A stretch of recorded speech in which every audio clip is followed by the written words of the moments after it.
We have no kids. We do have a dog, which they say is like having a child. I mean, no one who has a child says that, but the rest of us, we love to say it. It's the best.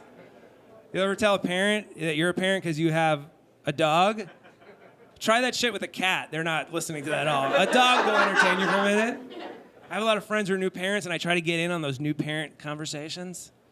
Like my friend was like, "Oh, I'm so tired. My kid kept me up all night. He was crying." I'm like, "Dude, I know exactly what it's like. Chico, my dog, barked 3 times last night. Very loud.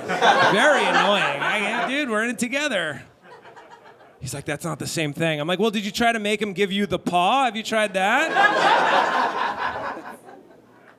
This is the best I can come up with. This is my counter. I'm just like, "Oh, well, have you ever had to take your kid around the block at 5 in the morning in the cold when he has diarrhea?" "What? No? You get to change your kid in the comfort of your own home?" Sounds easy and luxurious. So, I don't know.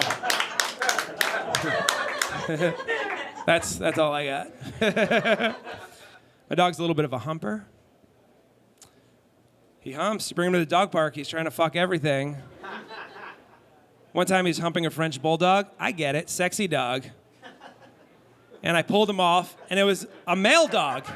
It was a male dog, my dog's a male, and I was like, "Oh my God, do I have a gay dog?" Because if I do, that would be incredible, because then even my friends are like, "You got a gay kid?" Pfft, dude, I got a gay dog, man. It's the same thing.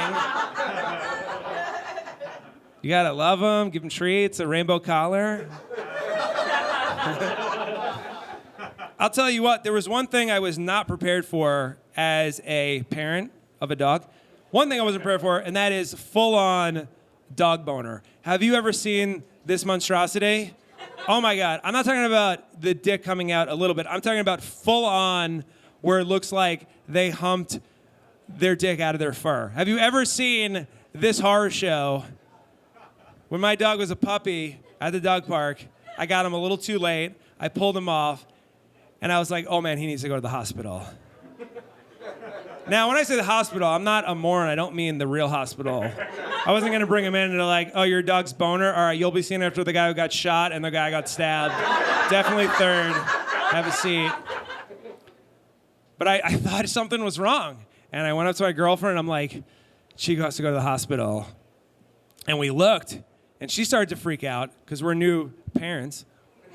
And I didn't want anyone to see. I didn't want anyone to see his erection. I was so embarrassed for him. So I picked him up and I put him in my shirt.